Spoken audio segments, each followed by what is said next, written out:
हे पहा, आता मुंबई महानगरपालिकेची निवडणूक जवळ आली आहे. तर कोणता पक्ष सत्ता टिकवेल याच्याबद्दल एक शॉकिंग जबरदस्त माहिती समोर आली आहे. कारण ही मुंबई महानगरपालिका आशियामधील एवढी श्रीमंत मालिका जिचा बजेट 50,000 करोड आहे. 50,000 करोड एकमेव आशिया खंडात आहे.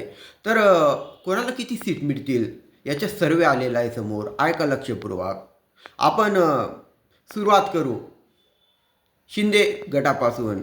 तर शिंदे गटाला जास्तीत जास्त 19 ते 25च्या जवळपास जागा मिळण्याच्या शक्यता आहेत.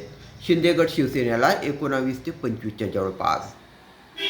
त्यानंतर दुसरा पक्ष काँग्रेस. हो, जर उद्धव ठाकरे आणि यांची जी युती होणार आहे राज ठाकरे यांच्याबरोबर लढली काँग्रेस एकत्र, तर काँग्रेसला फायदा होण्याची चिन्ह आहेत. वेगळी लढेल तर तोटा नुकसान व्हायची शक्यता आहे. जर काँग्रेस लढली यांच्याबरोबर या युती, तर काँग्रेसला जवळजवळ 23 ते 27 जागा मिळण्याचा अंदाज आहे. 23 ते 27. पण जर वेगळी लढली तर मग त्या जागा कमी होऊ शकतात. राष्ट्रवादी काँग्रेस पक्ष, शरद पवार, त्यांनासुद्धा 5 ते 6 जागा मिळण्याची शक्यता आहे. आणि जो दुसरा गट आहे राष्ट्रवादी काँग्रेसचे अजित पवार, त्यांना 4 ते 5 जागा मिळण्याची शक्यता आहे. आता मनसे आणि शिवसेनेची जवळजवळ युती आता पक्की झालेली आहे आणि त्याचा फायदा मनसेला होणार आहे. महाराष्ट्र नवनिर्माण सेनेला त्याचा फायदा कसा होणार आहे ऐका. तर जवळजवळ 26 ते 30 जागा मिळू शकतात मनसेला. 26 ते 30 जागा मिळू शकतात शिवसेनेबरोबर युती झाली तर.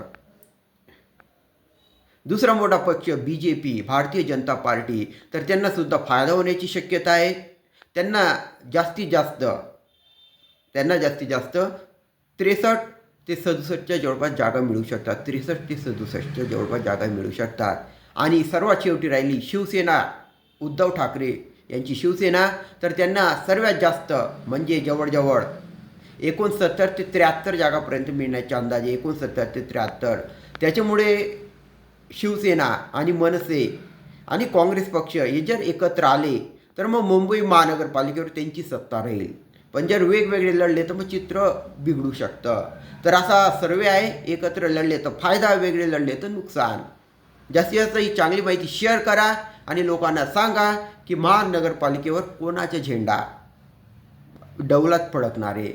मराठी माणूसच येणार आहे महानगरपालिकेवर याच्यात तीड मात्र शंका नाही. परंतु नक्की कोणत्या पार्टीच्या एवढी शंका आहे. तर करा जास्तीत जास्त शेअर. आणि तुम्हाला जर माहिती आवडली असेल तर सबस्क्राईब करा. एवढी चांगली माहिती सांगितल्याबद्दल कला शेअर. धन्यवाद.